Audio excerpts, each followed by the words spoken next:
Hello students welcome to our channel echo of knowledge. आज আমি আলোচনা কৰিম ক্লাছ 10ৰ কেইটামান MCQ 45টা মান MCQ আলোচনা কৰিম। তোমালোকৰ কম্পাৰ্টমেণ্টেল এক্সামৰ বাবে এইকেইটা বহুত উপকাৰ হ'ব বুলি আশা কৰিছোঁ, গতিকে তোমালোকে ভিডিঅ'টো সম্পূৰ্ণ চোৱা।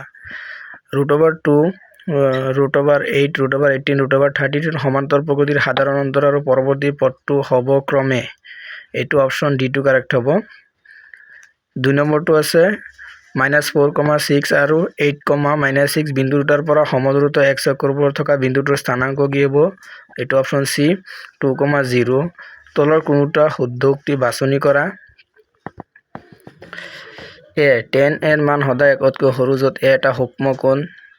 B আছে A কোণৰ কোনো মানৰ বাবে sec A 12/5। এইটো অপশ্যন B টো কাৰেক্ট। 4 নম্বৰ বৃত্ত এটাত অসীম সংখ্যক সমান্তৰাল স্পৰ্শক থাকিব পাৰে। এইটো ভুল, দুটা সমান্তৰাল দুটাহে থাকে। বি যদি ABCD এটা চতুৰ্ভুজ বাহু কেইটা এটা বৃত্ত স্পৰ্শ কৰে তেন্তে AB + CD = BC + AD হয়। এইটো অপশ্যন A টো কাৰেক্ট।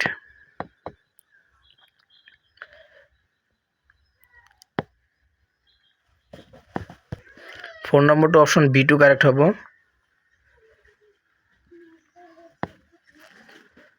5 নম্বৰ যদি দুডাল ৰেখা সমান্তৰাল হয় তেন্তে এডাল ৰেখাৰ সমীকৰণ 2x - 3x = 5 তেন্তে তলৰ কোনটো আনডাল ৰেখাৰ সমীকৰণ হ'ব? অপশ্যন C টো হ'ব। 6 নম্বৰ দুটা গোলকৰ আয়তনৰ অনুপাত 125:8 হ'লে গোলকটোৰ দুটা পৃষ্ঠকালীৰ অনুপাত কি হ'ব? এইটো অপশ্যন B 25:4। 7 নম্বৰ প্ৰদত্ত বিভাজন তালিকাৰ বহুলক শ্ৰেণী কোনটো হ'ব? এইটো আটাইতকৈ বেছি নম্বৰ কোনটো আছে? 8। এইটো হ'ব বহুলক শ্ৰেণী, গতিকে অপশ্যন C টো 55 to 70। 8 নম্বৰ কুৱেশ্যনটো আছে, এইটো অপশ্যন D টো কাৰেক্ট হ'ব। 9 নম্বৰত আছে x² - y² + x + y ৰ এটা উৎপাদক x + y হ'লে আনটো উৎপাদক কি হ'ব? Option A 1 + x - y। যদি থিতা গৌণ বৃত্তকলাৰ কোণ হয় তেন্তে মুখ্য বৃত্তকলাৰ কালি কি হ'ব? এইটো অপশ্যন C টো A আৰু 4 টো শুদ্ধ হ'ব। তোমালোকে চাবা। 11 নম্বৰ এটা ৰৈখিক বহুপদৰ এইটো px - q ৰ শূন্য কি হ'ব? অৰ্থাৎ x ৰ মান কি হ'ব? এইটো q/p হ'ব। অপশ্যন C টো কাৰেক্ট। তলৰ কোনটো দ্বিঘাত সমীকৰণৰ মূল?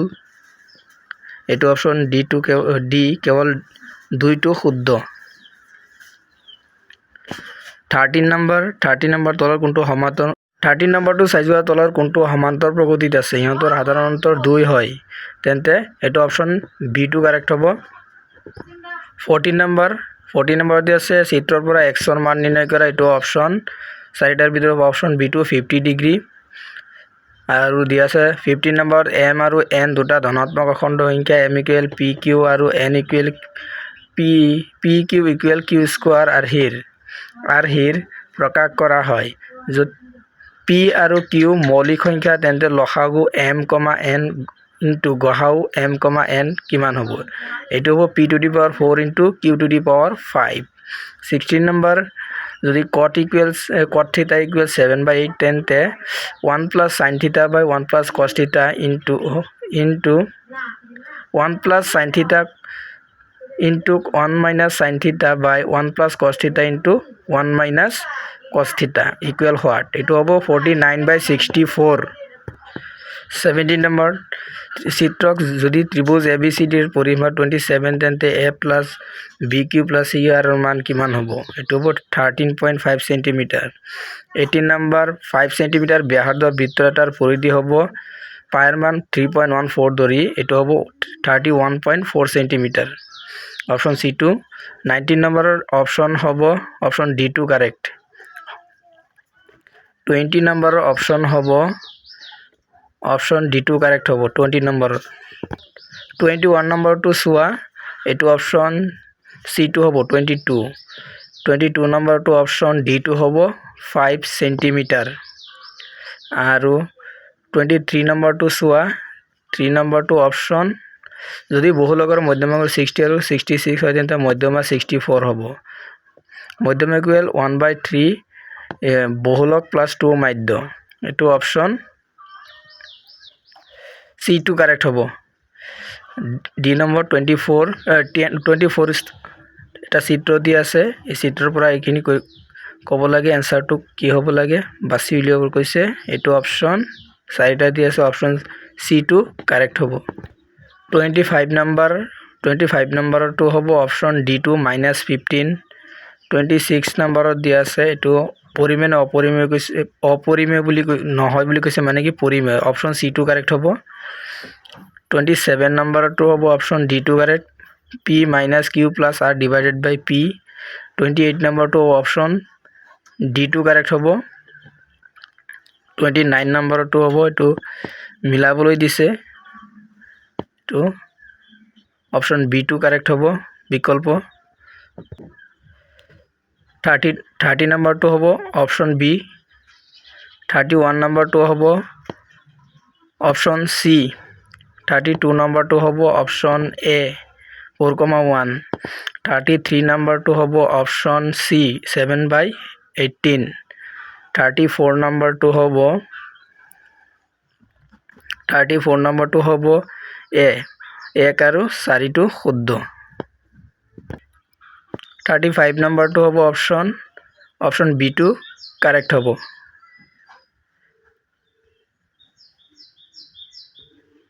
সরি এটো নয় অপচন ডি টো কারেক্ট হ'ব এটো 36 নম্বৰটো হ'ব অপচন ডি টো কাৰেক্ট 37 নম্বৰটো হ'ব অপচন বি টো কাৰেক্ট 6 একক বা 6 একক প্ৰথম 8টা মৌলিক সংখ্যাৰ মধ্যমা কিমান হ'ব এটো হ'ব 7 অপচন এ টো কারেক্ট 39 নম্বৰ এটো হ'ব অপচন সি 0.89 40 নম্বৰটোত আছে 14 নম্বৰটোত হ'ব তোমালোকৰ অপচন চাৰিটাৰ ভিতৰত ডি 41 নম্বৰটো হ'ব 41 নম্বৰৰ অপচন এ টো কাৰেক্ট হ'ব 42 নম্বৰৰ অপচন বি টো কাৰেক্ট হ'ব 43 নম্বৰৰ এটো হ'ব অপচন এ টো কাৰেক্ট 44 নম্বৰৰ অপচন সি টো কাৰেক্ট হ'ব 45 নম্বৰৰ অপচন এ টো কাৰেক্ট হ'ব এতিয়া বহুপদৰ পৰা কেইটামান কোৱেশ্চন আলোচনা কৰো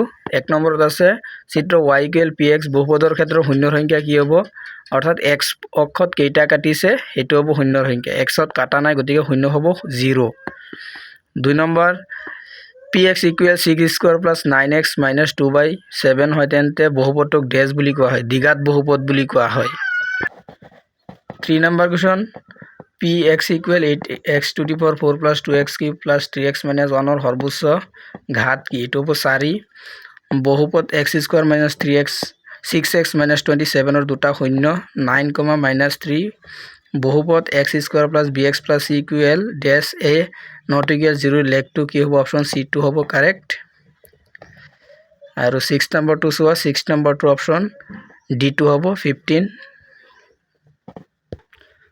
7 নম্বৰটোৰ হ'ব 2 আৰু -3 ৰ শূন্যযুক্ত দ্বিঘাত বহুপদটোৰ ৰাশি কি হ'ব অপচন ডি টো হ'ব কাৰেক্ট 9 টো হ'ব 9 টোৰ মান হ'ব অপচন এ 3 10 টো হ'ব 10 নম্বৰ কোৱেশ্চনৰ হ'ব অপচন ডি টো কাৰেক্ট आंसर 11 নম্বৰৰ অপচন বি টো কাৰেক্ট आंसर হ'ব আৰু 12 নম্বৰৰ অপচন বি টো কাৰেক্ট आंसर হ'ব -d/a 13 নম্বৰৰ অপচন সি টো কাৰেক্ট -7 14 নম্বৰৰ হ'ব তোমালোকৰ চাৰিটা অপচন দিয়া আছে এৰ হ'ব অপচন ডি টো 15 নম্বৰৰ হ'ব অপচন বি টো দ্বিঘাত বহুপদ 16 নম্বৰত হ'ব অপচন এ কাৰেক্ট 17 নম্বৰত হ'ব অপচন এ কাৰেক্ট 0 18 নম্বৰত হ'ব অপচন ডি কাৰেক্ট -n/m 19 নম্বৰত হ'ব অপচন সি টো কাৰেক্ট a > 0 20 নম্বৰত হ'ব সি নম্বৰ 2 গতিকে এইখিনি আছিল আজিৰ ভিডিঅ'ৰ মূল বিষয়বস্তু